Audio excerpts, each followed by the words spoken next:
Hey guys, I'm Ali. How's it going?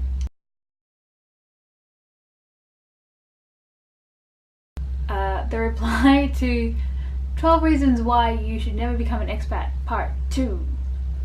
First and foremost, there was further technical difficulties after I uploaded part 1. And it was frustrating me to no end, so I just redid the video and I re-uploaded it. The original one is now unlisted. The link is still live, it's just unlisted. The new one is up and fixed, so sorry about that, apologies. Alright, I don't think I have anything else to say about that. I'm back with my trusty notebook. Yeah, alright. Let's do it. Number 1. It's difficult to get involved in causes you care about. Yes and no. I honestly don't know how I feel about this one. There are certain causes that I feel very strongly about. One of them being testing products on animals. I research the brands that I like and I choose brands that themselves make it a company-wide policy not to test on animals as opposed to countries that test on animals. So a lot of the things I buy is from Lush, and Lush is very transparent in not testing on animals. However, Lush removed their stores from China mainland. Lush and a few other companies removed their stores and products from being sold in China mainland because even though the company itself didn't test on animals, Chinese law, they have to test the products. And so what would happen is that the things would be imported or would go through customs and stuff for the companies, and people would take some samples from the products shipped over and test them on animals. I'm going to say allegedly. I read a few articles about this. I haven't done a lot of research into it myself, but this was the reason that Lush gave as to why they removed their stores from China mainland. So when I was living in Shanghai, it became more difficult for me to buy my products from Lush. I had to get them shipped from either Hong Kong or from Tokyo, which kind of fits the purpose of Lush, because Lush tries to do local and all that kind of thing, fresh made and stuff. So in terms of that, each country is going to have different different cultures and different laws. So if you're someone that feels very strongly about environmental rights and environmental protection and animal rights, I don't know if this environment has rights. Places like China can be really difficult for you. Just to name one, I'm sure there are many other ones that can be difficult. One way that I kind of got around this problem is that I like to do a lot of things like buy charity shirts online. So I said in the last video, Teddy and I are huge Supernatural fans, and the cast of Supernatural do, like, throughout the year they have several charity campaigns where there's t-shirts or jumpers or hats or bracelets and all this stuff that you purchase them from this site, and the proceeds go towards different causes throughout the year. And I've bought quite a few of them to go towards charities that I feel a connection to or that I want to help.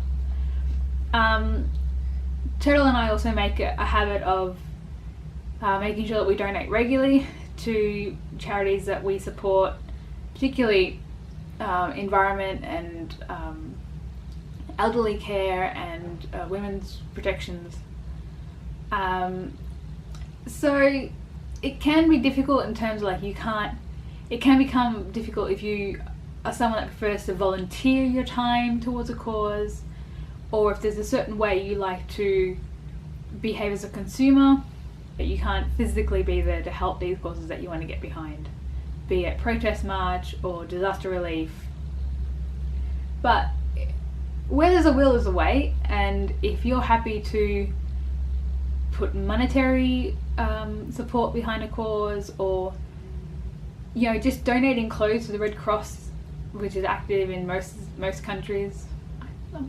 I think almost every country has some branch of the Red Cross, or the Salvation Army for those not in Australia. You can still do these things, it just, you've just got to usually find a new way to do it. Just because you're overseas doesn't mean you can't help or you have to abandon these courses entirely. Alright, number 2. It's harder to commit to a hobby.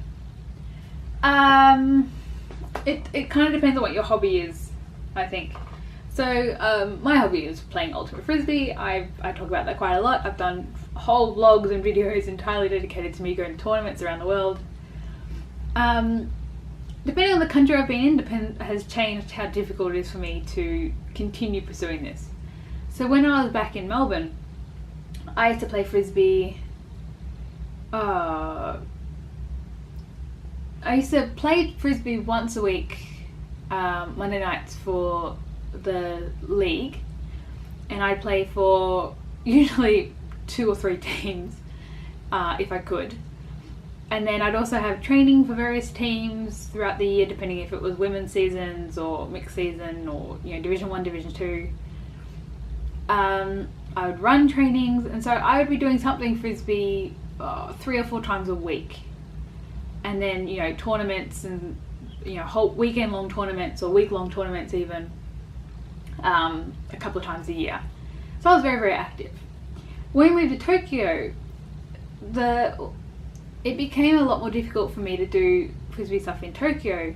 For the first thing, that we were both so busy in Tokyo. Like, I think I've spoken about this before, that we wouldn't be finishing work until after 10 o'clock at night, and we'd be racing home on the trains to try and get home before 11 o'clock, and getting dinner on the way home and whatnot. So when it came to the weekends, if I wasn't working on the weekends, to go to the frisbee training would be about 2 or 3 hours, and to get there would be nearly 2 hours for us one way. So that was 4 hours round trip for 2 to 3 hours of training. And that's just to get to a training session to play for a team. And then if you wanted to go to pick up, you have to try and work out the work schedule that you could leave work early that day, which I could never do. I could never do that because mine was client based, so people book appointments specifically with me, so I can't really say, oh sorry, I'm leaving early today. So I couldn't go to the pickup sessions because I was working, which were during the week, which were in the city centre more likely, so they were easier to get to still. And then the weekend, I'd have to literally give up my entire Saturday, transport back and forth just to play frisbee, and that would leave me only one day of the week with my husband. That's not really the relationship I want to have. I don't want to have a relationship with my husband that's literally just a hurried dinner at 11:30 at night, followed by just conking out in bed straight away, and spending the weekend, because he doesn't play frisbee. He's tried, he's just not into it. So it'd be me by myself going to frisbee, and we'd have our Saturdays to ourselves, and then Sunday would be trying to do everything else we didn't have time to do during the week. So there'd be literally no time for us just to have a date, just to explore, just to sleep, just to relax. So frisbee in Tokyo just wasn't really possible. It was very, very rarely possible. I think I only got to maybe 2 training sessions, and I think I did one or 2 tournaments, and that was it. Like, I couldn't commit to a proper team. And when we got to Shanghai, it was a lot easier because I wasn't working in Shanghai, so I had the free time to go to frisbee, and I could just get an Uber quite easily to get to the fields and back. So it was a lot more relaxing for me to do that. And Turtle's work schedule wasn't as heavy in Shanghai as it was in Tokyo, so he could generally come home, about 7 or 8. He'd be able to come home, and we'd have dinner, and we'd have a couple of hours every night together before we fell asleep, as well as the weekend. Even if I went to training on the weekends, or training or playing on the weekends, it would only be for an hour or 2, and it was usually just down the road, so I didn't have to give up my whole day, and I'd be able to have, possibly a late lunch or an early lunch, or or even sometimes drag Turtle with me. And so it worked a lot better in Shanghai than it did in Tokyo. And here in Hong Kong, excuse me. Here in Hong Kong, it works even better. Like the same players live really close, so as well as being able to do my hobby, I also have gained a quite good social community around me. So in terms of maintaining your hobbies when you're overseas, the location you're in does change how possible that is. But depending on what your hobby is, and if you're willing to try new hobbies, you can find ways around it. It's not too bad. Alright, next point. It can hurt your finances or career long term. I know a few people have had trouble teaching English in Japan, so they take a year or two off and go to Japan and teach English, and when they've come back to Australia, or when they've gone back to Australia I should say, the Australian employers haven't recognised that year as valid work experience. Employers in Australia would see that on their resume and say, well, that's all well and good, but what experience does that give for you here? Because you're not teaching English as a second language, you're not living in a foreign country, and you have to kind of really fight to prove that the skills that you gained doing that can be applied to your career in the long term when you get back home. So yeah, that is a real issue. That is a real trouble, a real issue. There are some people who, depends on how good of a salesman you are, I think. Depends on how good you can spin the experience you have overseas into a career long term. But yeah, it is a trouble. It is an issue. In terms of finances though, I think it kind of depends on what your career actually is. Like I know Turtle, what he would have earned in Australia and what he would have earned if we were still living in Tokyo is quite a lot less than what we'd earn overseas, traveling around for work. It does hurt finances in terms that, like for example, recently we've been looking at, buying a house in the near future, and we're trying to work out how we can get, first home buyers loans and stuff, because we don't have any proof of income in Australia, and proof of investments in Australia, and we don't have any credit history in Australia, and so in terms of that way, it is we have a few more hoops that we have to jump through to show this to the bank or real estate agents and stuff to prove that we are good candidates. And it is, depending on the country you live in, it can be, the cost of living can be a lot higher than the cost that your paycheck is. I think I was in Tokyo. Oh no, it was in Shanghai. Sorry, I'll stop talking badly about Tokyo. It was in Shanghai. A friend of ours, his monthly income was less than half of his monthly rent. That's a big difference. That's really rough.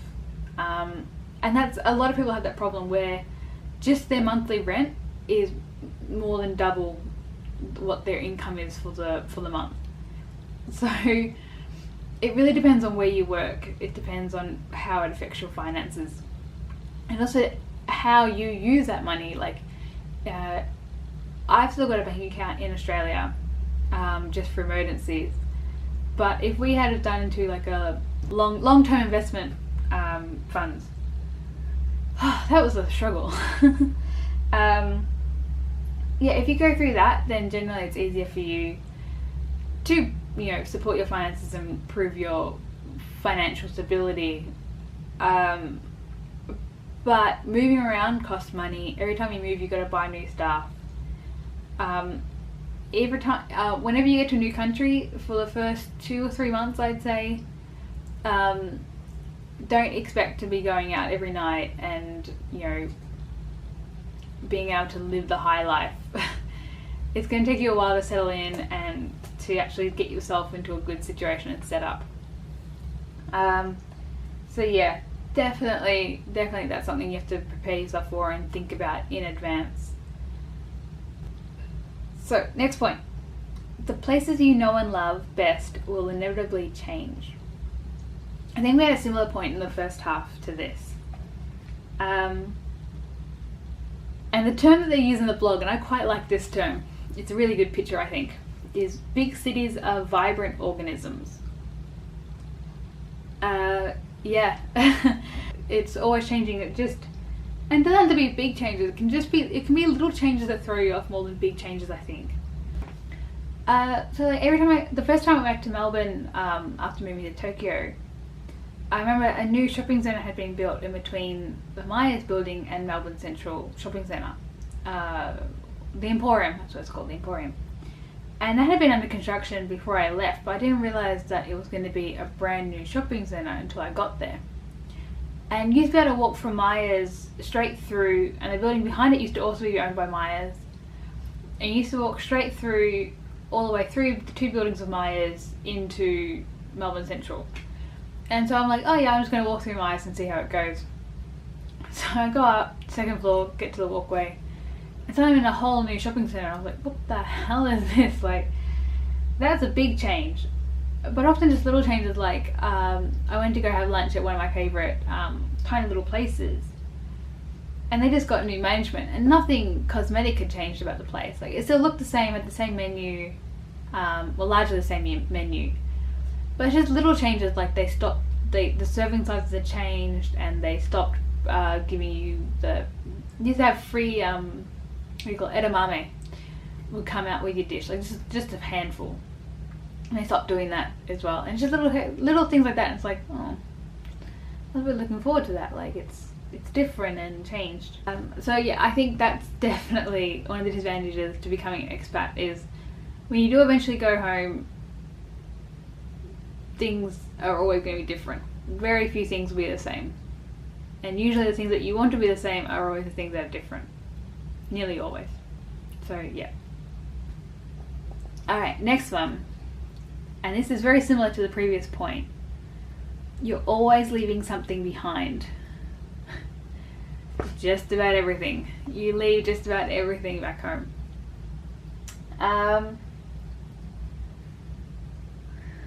Yeah, I kind of feel like, and it does seem a little bit cliche to say it, I do kind of feel like you leave quite a big chunk of yourself home, back where you came from when you leave. And you never come back as the same person, and whenever you come back, you never see other people as the same. So what you've left is well and truly left behind you. It's well and truly left in the past. That can be good and it can be bad. If there's something, kind of traumatic or, big in a bad way happened, and then you decide to, you need a year to find yourself and you go off overseas, it can be a really refreshing thing to come back and find out that you're not that person anymore. That's not you. That's the you who you were is no longer the you are. And it can also help you to get perspective on things, and you come back and you realise, oh, actually that was, I caused that. Or you come back and you think, okay, yeah, I was right in what I did, even though at the time it didn't feel right. But yeah, it's still, even if it's, even if what you left behind was, you left behind something bad and you came good from it, or you left something behind that was a good thing and you've come back not so much better off. It's just the realization that you've done that, and that you'll never, and it's very near impossible to get that back. Yeah, that can get pretty, that can weigh on you. It can weigh on your mind, weigh on your heart. I can't really think of one specific instance of it. It's kind of such a gradual thing, and it kind of just all builds up that it literally just becomes, just about everything. So yeah, I'll leave that point there. Alright, the final point. You get used to, and so addicted to moving. I was a bit confused about this point, and when I read the actual blog entry, like little description underneath it, the blog was saying that, what do I write here? You can feel like running away and dropping a problem and leave. So it can feel like you run away from a problem, or you just drop what's wrong in your life and you leave. And you kind of gain the mentality that the grass is always greener. So the grass is always greener. This mentality, you have it a lot because you always compare what you know with what you're learning. And so for me, I always compare public transport systems, because what we had in Melbourne was really shite. And often what we get here in Asian countries is a lot better. System-wise, just the mapping-wise is so much better. But whenever, but you do always think that, alright, although the public transport system's better here, like cafes in Tokyo aren't there in Melbourne. I miss the ones in Melbourne. And whenever you want to move somewhere, the first thing you always think about is, okay, am I still going to be able to do this? Am I still going to be able to do this? Will this change? Will this change? And you always want things to be better, but in terms of what's better and what's not is your mindset in regards to things. So yeah, that can be a bit hard until you realize it. As opposed to feeling like you're running away and that you drop a problem, you do often feel a lot of guilt about that kind of stuff. Like when I was just about to leave Australia, my dad had spinal surgery, and it was good. Like the surgery went well and he was fine, but he had to relearn how to walk and regain his strength in walking. And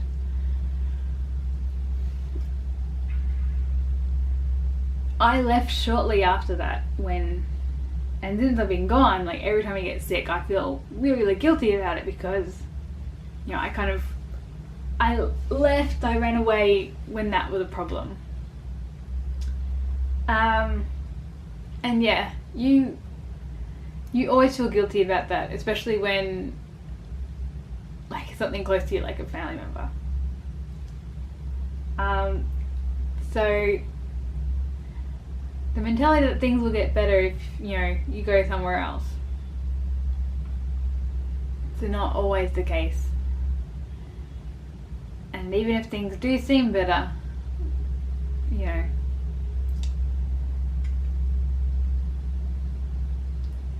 there's still guilt there that you actually left something, you didn't finish things, that you didn't fix things, that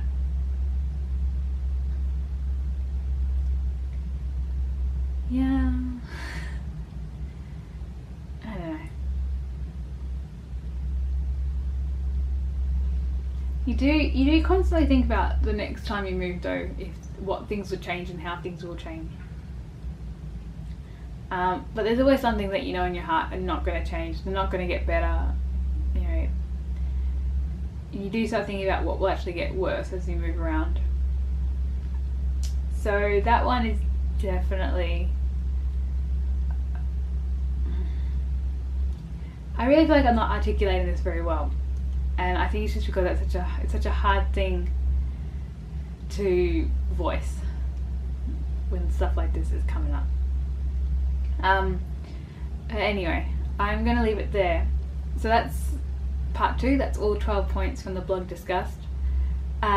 Please check out their blog. It's actually really cool. She's got some really awesome stories up on there, and she shares her experiences really well. That's all from me for today and this week. Apparently there's another typhoon storm heading towards Hong Kong. There's supposed to be a festival this weekend that I was hoping to go check out. And hopefully it's not a typhoon again, so I can actually go out and check out this festival and show you guys something cool, something cultural. But for now, that's all from me. Don't forget to like, comment and subscribe. Let me know how you felt about these vlogs, if you checked out the blog or not, and if you have any similar experiences you wish to share. Alright, that's all from me. Have a great day.